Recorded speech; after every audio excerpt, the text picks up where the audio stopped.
നമസ്കാരം. ലോക്സഭാ തെരഞ്ഞെടുപ്പ് പ്രത്യേക ബുള്ളറ്റിൻ 24 ഇലക്ഷൻ ആരംഭിക്കുന്നു. എല്ലാ പ്രേക്ഷകർക്കും സ്വാഗതം. ICL FinCorp 24 ഇലക്ഷൻ സമർപ്പിക്കുന്നത് ICL FinCorp, the intelligent choice. Powered by Asset, responsibly yours. in association with Durashine Roof and Wall Sheets, ഒരു ടാറ്റ ബ്ലൂസ്കോപ്പ് സ്റ്റീൽ ഉൽപ്പന്നം.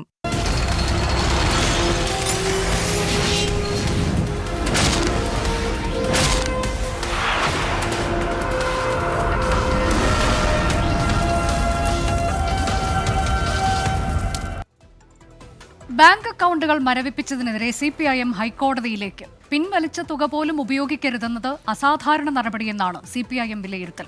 വിഷയത്തിൽ നിയമോപദേശം തേടി. എൻഫോഴ്സ്മെന്റ് ഡയറക്ടറേറ്റും ആദായനികുതി വകുപ്പും ഗൂണ്ടായിസം കാണിക്കുകയാണെന്ന് MV ഗോവിന്ദൻ കുറ്റപ്പെടുത്തി.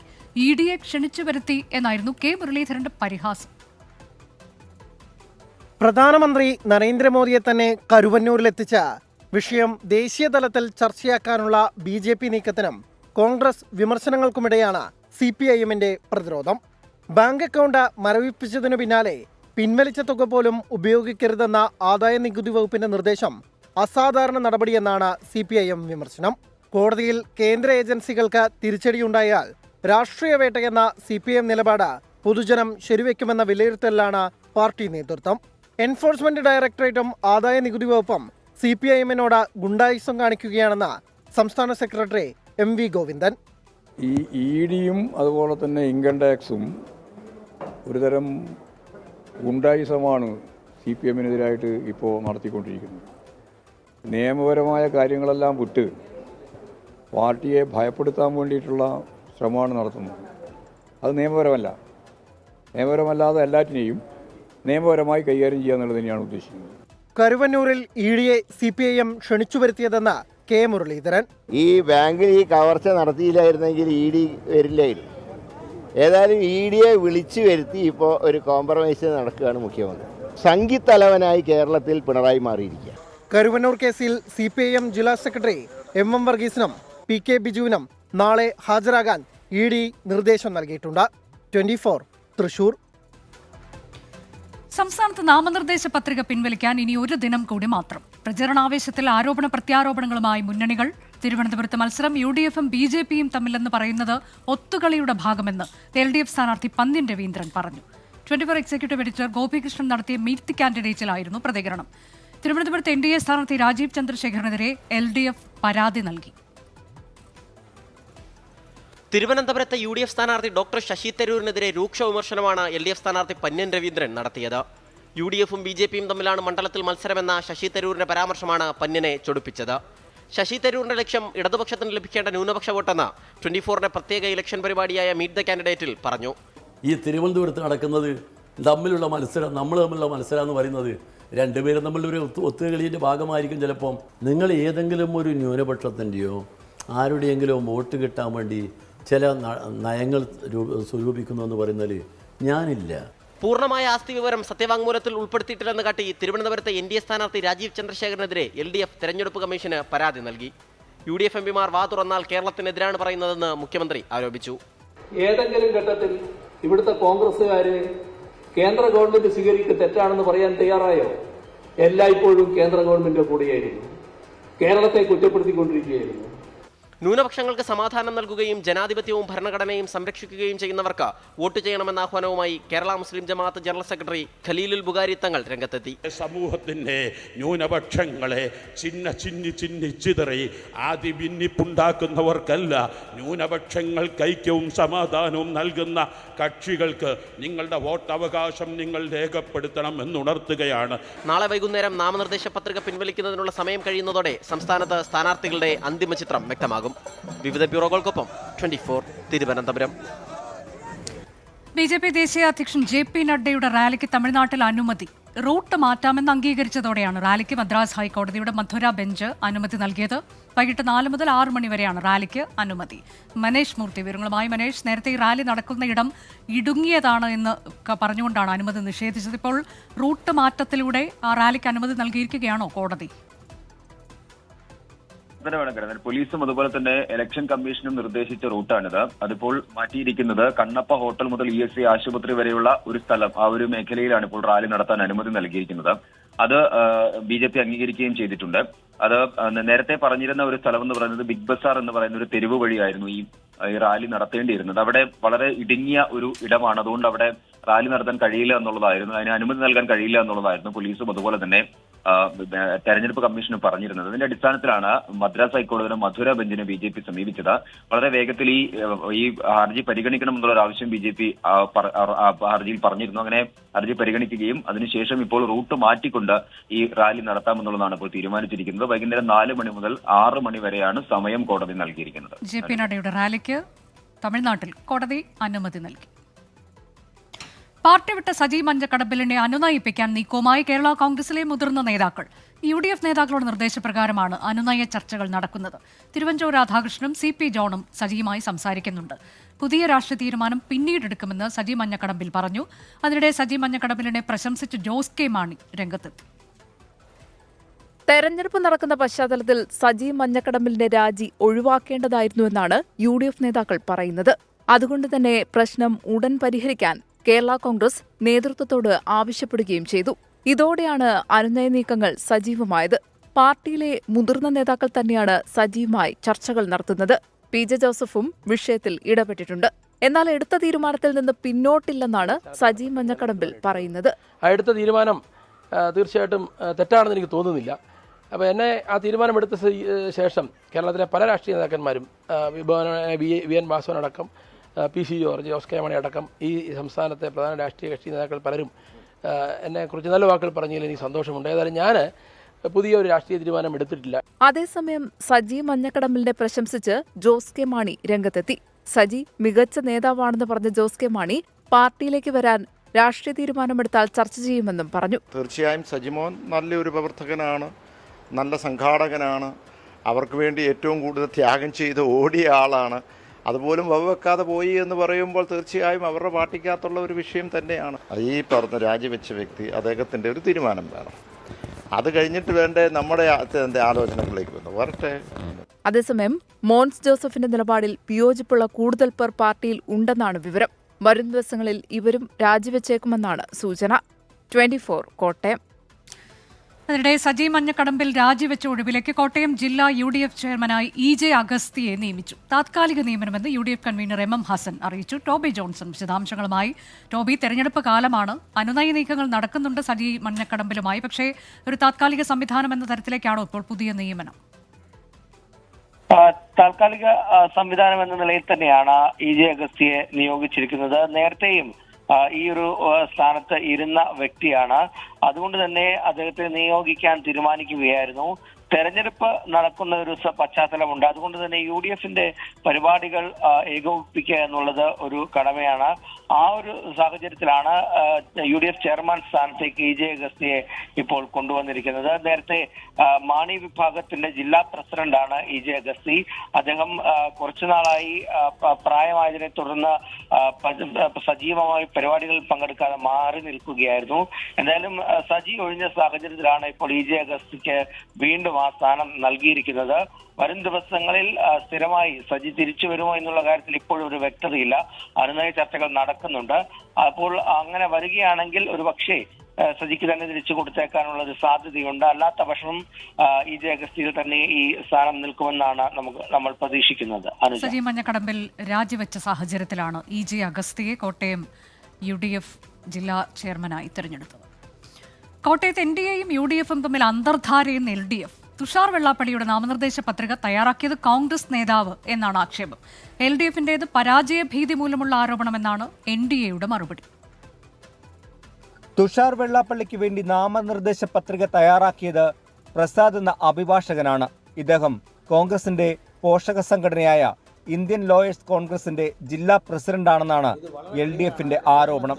ഇത് വ്യക്തമാക്കുന്ന തെളിവുകളും കേരള കോൺഗ്രസ് നേതാക്കൾ പുറത്തുവിട്ടു. നിരവധി നോട്ടറിമാർ BJP പ്രവർത്തകരായിട്ടുണ്ടായിട്ടും അവരുടെയൊന്നും സഹകരണം തേടാതെ കോൺഗ്രസിന്റെ ഔദ്യോഗിക സ്ഥാനത്തുള്ള വ്യക്തിയെ തന്നെ NDA നിയോഗിച്ചത് കോൺഗ്രസ് BJP ബന്ധത്തിന്റെ തെളിവാണെന്നാണ് ആരോപണം. നിരവധി ആളുകൾ BJP പിന്തുണയ്ക്കുന്നുണ്ടായിട്ടും അവരെല്ലാം മാറ്റി നിർത്തി ഒരു കോൺഗ്രസ് നേതാവിനെ കൊണ്ട് ഈ നോമിനേഷൻ എല്ലാം പൂരിപ്പിക്കുകയും ഈ കാര്യങ്ങളെല്ലാം ചെയ്യുകയും അതിൻ്റെ സ്പോട്ടിനെടുക്കുകയും ചെയ്യുമെന്ന് പറഞ്ഞാൽ അതിൻ്റെ അർത്ഥം കോൺഗ്രസും BJPയും തമ്മിലൊരു അന്തർധാര ഇവിടെ വ്യക്തമായി ഉണ്ട് എന്നാണ്. പരാജയം മുന്നിൽ കണ്ടുള്ള മുൻകൂർ ജാമ്യമെടുക്കലാണ് LDF നടത്തുന്നതെന്നാണ് NDA നേതാക്കൾ പറയുന്നത്. ഇരു മുന്നണികളിലും പൊട്ടിത്തെറികൾ തുടങ്ങിക്കഴിഞ്ഞു. വരും ദിവസങ്ങളിൽ ഇത് കൂടുതൽ വ്യാപകമാകുമെന്നും NDA ജില്ലാ ചെയർമാൻ ലിജിൻ ലാൽ പറഞ്ഞു. 24 കോട്ടയം. വോട്ടെടുപ്പിന് മുൻപേ അറസ്റ്റ് പ്രതീക്ഷിക്കുന്ന ഒരു സ്ഥാനാർത്ഥി മുംബൈയിലുണ്ട്. മുംബൈ നോർത്ത് വെസ്റ്റ് മണ്ഡലത്തിലെ അമോൽ കീർത്തിക്കറാണ് EDയുടെ അറസ്റ്റിന് താൻ തയ്യാറാണെന്ന് പറയുന്നത്. കിച്ചടി അഴിമതി കേസിൽ നാളെ EDക്ക് മുന്നിൽ അമോൽ ഹാജരാകും. തന്നെ ഭയപ്പെടുത്താനുള്ള നീക്കമാണ് നടക്കുന്നതെന്ന് അമോൽ 24നോട് പറഞ്ഞു.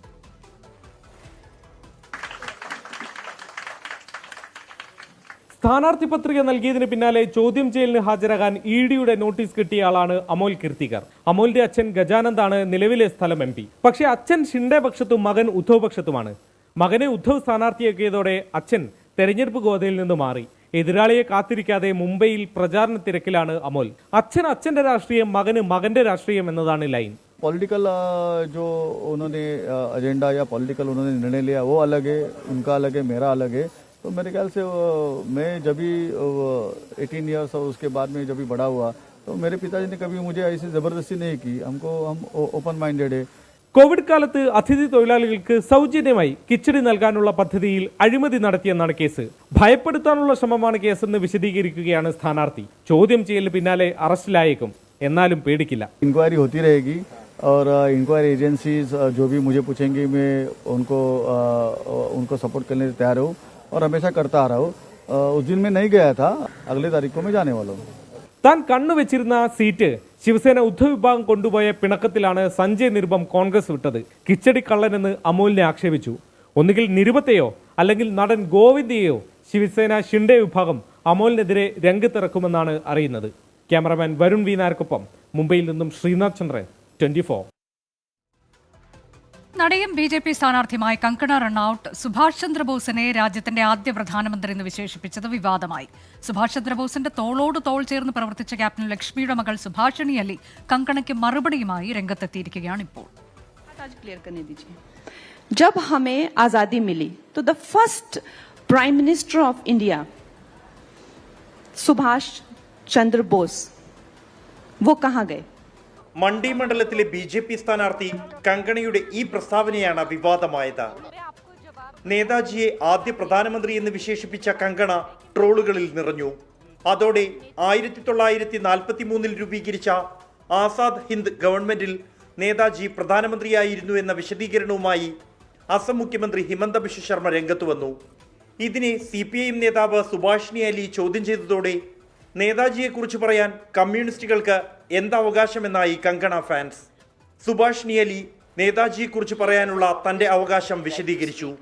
Communists have been very much part of the national movement, so I had to tell them that that's no question of communist or not communist. My own mother, Captain Lakshmi, was a member of that government, government of provisional government of Azad Hind, of which Netaji was the head. My mother was the only woman minister for women's affairs. So these are the things that you have to remind these people, but they are just wanting to have some kind of strange agenda, which means that they have to distort history to fool people in this country to believe that they are nationalists. Subhashini അലിയുടെ മറുപടിക്ക് പിന്നാലെ നേതാജിക്ക് ഹിന്ദു മഹാസഭയോടുണ്ടായിരുന്ന സമീപനവും communist party നേതാജിയോടെടുത്ത നിലപാടുമെല്ലാം ചരിത്ര പുസ്തകങ്ങൾ നിരത്തി സമൂഹ മാധ്യമങ്ങളിൽ വീണ്ടും ചർച്ചയാകുകയാണ്. ബൽറാം നെടുങ്ങാടി, 24, ഡൽഹി. ആദായനികുതി വകുപ്പിന്റെ നടപടിയോടെ തെരഞ്ഞെടുപ്പ് പ്രചാരണത്തിന് പോലും പണമില്ലാതെ വലയുകയാണ് കോൺഗ്രസ്. എന്ത് ചെയ്യുമെന്നറിയാതെ നെട്ടോട്ടത്തിലായ നേതാക്കൾ ഇന്നലെ രണ്ടും കൽപ്പിച്ച് ബക്കറ്റുമെടുത്ത് തെരുവിലേക്ക് ഇറങ്ങി.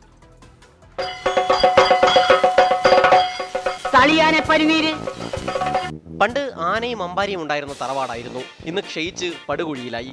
ഈ ക്ലീഷേ കഥയിലെ പോലെയാണ് ഇന്നത്തെ കോൺഗ്രസിന്റെ അവസ്ഥ. തെരഞ്ഞെടുപ്പ് കാലത്ത് 3-4 തവണ ഹൈക്കമാൻഡിൽ നിന്ന് KPCCയിലേക്ക് സഹായമെത്തിയ കാലമുണ്ടായിരുന്നു.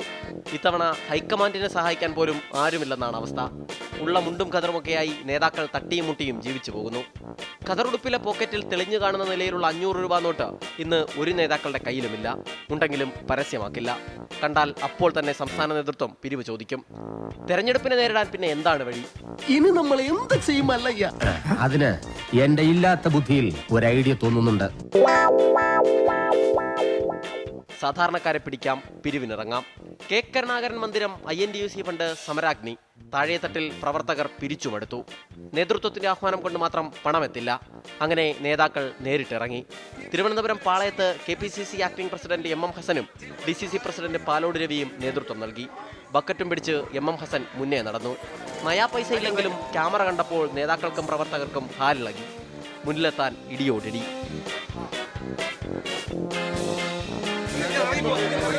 പാളയം ചന്തയിലെ ചെറിയ കടകളിൽ നിന്നും ഉള്ളത് തന്നാൽ മതിയെന്ന അഭ്യർത്ഥനയുമായി രണ്ടും കൽപ്പിച്ചങ്ങ് പിരിവ് തുടങ്ങി. 10 രൂപ പ്രതീക്ഷിച്ചെടുത്ത് 100 വീണപ്പോൾ KPCC പ്രസിഡന്റിനും എന്തെന്നില്ലാത്ത സന്തോഷം.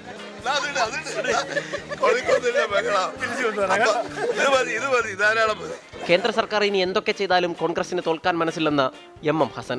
സർക്കാർ ഫണ്ട് ഫ്രീസ് ചെയ്താലും ജനങ്ങളുടെ പിന്തുണയോടുകൂടി തെരഞ്ഞെടുപ്പ് പ്രവർത്തനം നടത്തുമെന്ന് ഈ ഫാസിസ്റ്റ് ഗവൺമെന്റിനെ ബോധ്യപ്പെടുത്താൻ വേണ്ടി കൂടിയാണ് ഞങ്ങൾ ജനങ്ങളിലേക്ക് ഇറങ്ങി വന്നത്. പിരിവ് കടകളിൽ നിന്ന് കടകളിലേക്ക് തുടർന്നു. തരാൻ വിമുഖത കാട്ടിയവരോട് പ്രവർത്തകർ മുറുമുറുത്തു. പിരിച്ചു പോയപ്പോൾ അതാ ഒരു ഫ്രൈഡ് ചിക്കന്റെ കട. ചില നേതാക്കൾ അവിടെ എങ്ങിരുന്നു. അപ്പോഴും വാഹനത്തിൽ നിന്ന് അനൗൺസ്മെന്റ് മുഴങ്ങിക്കൊണ്ടേയിരുന്നു.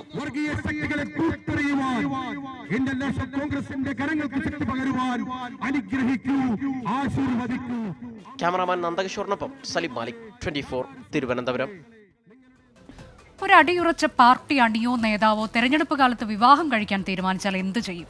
കല്യാണവിളിയുടെ തിരക്കുകൾക്കിടയിൽ തെരഞ്ഞെടുപ്പ് പ്രവർത്തനം കൂടി കൊണ്ടുപോകാൻ സാധ്യമല്ല. അതിനൊരു പോംവഴി കണ്ടെത്തിയിരിക്കുകയാണ് ചിറയിൻകീഴ് CPI ലോക്കൽ കമ്മിറ്റി അംഗം അൻവർ ഷാ.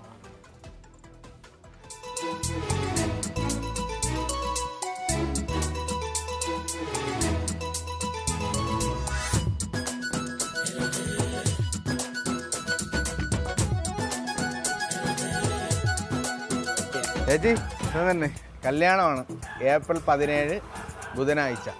കല്യാണത്തിന് എന്തായാലും വരണം കേട്ടാ, വീട്ടിലൊക്കെ വരണം. 2 കാര്യങ്ങളുണ്ടായാലും കല്യാണം കഴിഞ്ഞാൽ തൊട്ടടുത്ത ആഴ്ച തിരഞ്ഞെടുപ്പാണ്. കൊള്ളുമല്ലേ? തിരഞ്ഞെടുപ്പിന് വോട്ട് ചെയ്യണം. 2 കാര്യങ്ങൾ നന്നായിട്ട് നടക്കാൻ വേണ്ടി കൈകാര്യം ചെയ്യുക. തിരഞ്ഞെടുപ്പും കല്യാണവും ഒരുമിച്ചെത്തിയാൽ എന്തു ചെയ്യും? മുൻ ASF ജില്ലാ പ്രസിഡന്റും ലോക്കൽ കമ്മിറ്റി അംഗവുമായ അൻവർ ഷാ അതിന് കണ്ടെത്തിയ പരിഹാരമാണ് ഇന്ന് ആറ്റിങ്ങൽ മണ്ഡലത്തിലെ കൗതുക കാഴ്ച. നമസ്കാരം. സുഖല്ലേ? കല്യാണം പറഞ്ഞ് വന്നതാണ്. ഏപ്രിൽ 17 വിവാഹമാണ്. വേറൊരു കാര്യം കൂടെ ഉണ്ട്. എന്തിനാണ്? ഇലക്ഷൻ. അത് തന്നെ. 2 ഒരു നോട്ടീസാണ്, ഒരു കത്തേ ഉള്ളൂ. കല്യാണം കഴിഞ്ഞാൽ അടുത്ത ആഴ്ച തിരഞ്ഞെടുപ്പ്. ഏപ്രിൽ 17 കല്യാണം, ഏപ്രിൽ 26 ഇലക്ഷൻ.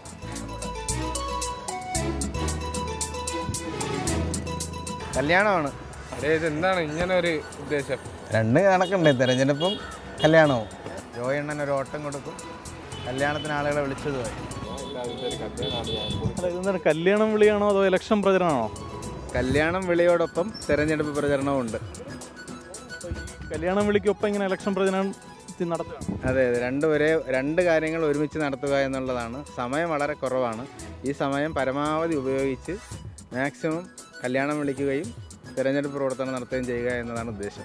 കല്യാണം നേരത്തെ തീരുമാനിച്ചതാണ്. ജനുവരിയോടുകൂടി കല്യാണം തീരുമാനിച്ചു ഡേറ്റ്. അപ്പം ആ ഡേറ്റിനോട് അടുത്ത ഡേറ്റിൽ തന്നെ തിരഞ്ഞെടുപ്പ് കൂടി വന്നപ്പോൾ അതൊരു വലിയ പ്രതിസന്ധിയായി. ആ പ്രതിസന്ധിയെ തരണം ചെയ്യാൻ വേണ്ടി കണ്ടെത്തിയ വഴിയാണ് തിരഞ്ഞെടുപ്പ് കല്യാണം 2 കൂടി ഒരുമിച്ചുള്ള ഒരു കല്യാണക്കുറി അടിക്കുക.